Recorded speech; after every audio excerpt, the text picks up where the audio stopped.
What's up, everybody, and welcome back to A Beer a Day with TK. It's a Wednesday, so you all know what that means. WTF Wednesday. WTF Wednesday is the one day a week when I do a beer that I normally wouldn't do on the program. Now, this started when I did the initial 365 days, and it's become a little more sporadic since, but I really enjoy doing the WTF beers when I get a chance to. Now, what do we do for these? Sometimes it's stuff from the big boys, Bud, Miller, Coors, the macros. Sometimes I like to pick odder offerings from microbreweries, and what we have today is Kerel, says it all, Belgian Stout. And why this is on my WTF video is kind of for some of the things that are on the bottle. It's kind of interesting. Now, I don't know about you all. When I think of Belgian beers, I think of all the great Trappist breweries and all the awesome beers that they have out there. Now, I get that maybe sometimes we have maybe like a one-dimensional view of what brewing is like in Belgium. Obviously, a rich brewing tradition, tons of breweries, tons of different stuff. But most of us probably focus on doubles, triples, quads, and that kind of stuff. So it's kind of interesting to see a stout.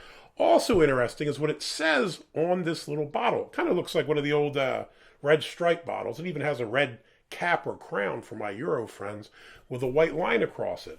And it says VBDCK Belgian Brewery, which stands for VBDCK Brewery. So I get why they probably go by the abbreviation. That's a much longer name, and these guys are out of Tielrode, Belgium. Hopefully I pronounced that correctly. On the top here, it says VBDCK Belgian Brewery, and crossed out as traditional, so obviously not traditional. And then on the bottom it says Untouched by Monks. So I guess this is just a kind of a tip of the hat to tell the rest of the world there are people other than monks making beer in Belgium. Now, I admittedly am a fan of the monk-made beers, the Trappist beers, but it's cool to try some other stuff as well. Also, it says a lot of things crossed out on this label.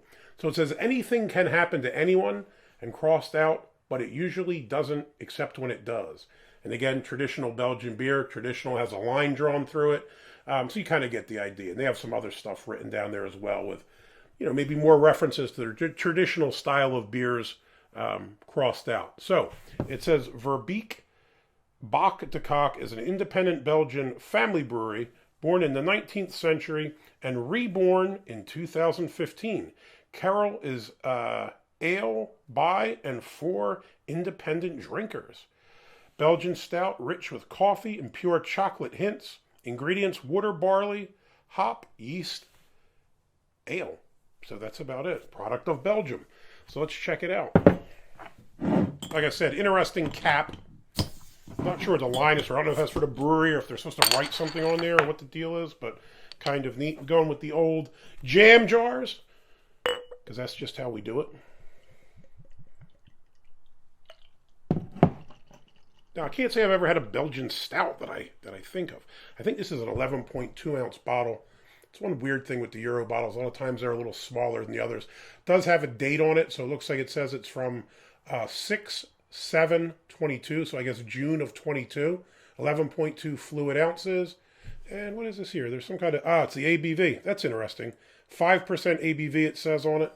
Has it listed on a small thing on the back. IBUs 44 and EBC 59. I don't know if that's probably the color, I'm guessing.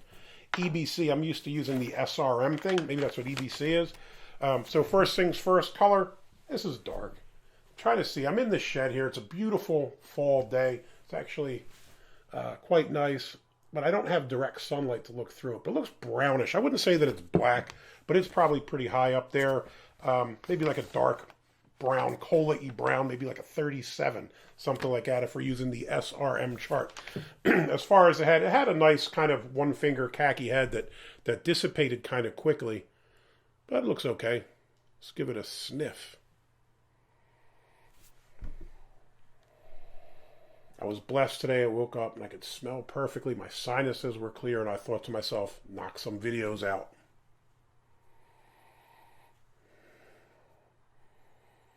Light roasty smell. Maybe a little bit of chocolate, but nothing too pronounced. A lot of times when they say coffee, I'm not a huge coffee fan, and usually that coffee smell, the minute I pick it up, kind of know what I'm getting myself into. But this doesn't have a big coffee smell. Kind of light chocolatey and roasty kind of malt. That's about it. Yeah, it smells all right. It's enough staring at it, sniffing it. Let's give it a shot. Cheers.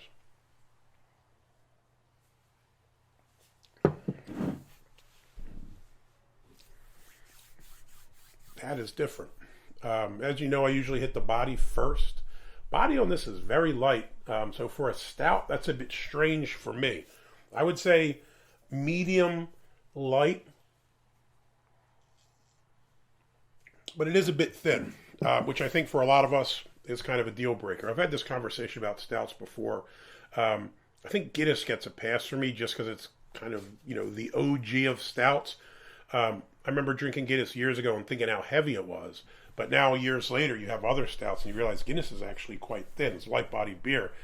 This is kind of more in that mold. It's a lighter body on it, which, I don't know, I'm not a huge fan of the lighter body, but it's not terrible. It doesn't detract.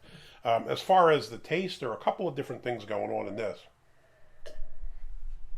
One thing I think you definitely pick up like a pronounced, rich, roasted malt kind of flavor, which I quite like. You do get a bit of chocolate. It's probably dark chocolate, a little on the bitter side. And you definitely pick up that coffee taste, but it's not overpowering. Like I said, I don't particularly like coffee. I'm a tea drinker. I've had coffee a handful of times in my life and don't care for it at all. So a lot of times if stouts are heavy with the coffee taste, it's not to say they're bad. It's just not for me. This is the coffee taste, but it's not so pronounced, I think, that it's gross or dominates and you think you're actually drinking coffee instead of a beer. You get a little bit of that maybe bitterness that you associate with coffee, but I think that it works. So this is kind of a strange one for me. You pick up some of the flavors, like it says, I think it said somewhere on here, I think it said chocolate and coffee and chocolate, pure chocolate hints. And I think that that's right. They are hints. It's not dominant either flavor, but you pick them up. The malt is, the roasty malt is a dominant flavor, which I kind of dig. So all things considered, this is a pretty good beer. Kerel Belgian Stout. I'm glad I was able to find this and showcase this on a WTF Wednesday video. And even more happy that I liked it. Now, one thing I will say, this came in a 4-pack. I don't remember if I bought out the holder with me. It had like a paper holder. And I bought it up in Bowling Green, and I got it as I came out to the car. Luckily, as I got to my car, I went to put it in the back, they all fell out. So instead of having a traditional, I get people don't want to use like the plastic rings or even the hardtop plastic ones we have now. There were these paper ones, and I don't know. I don't think it worked because thank God they were in the car. I probably would have lost 3 of the 4 beers smashed in the parking lot. So that was the only downside to this. Other than that, solid beer. Kerel, hopefully I'm pronouncing it correctly, Belgian Stout.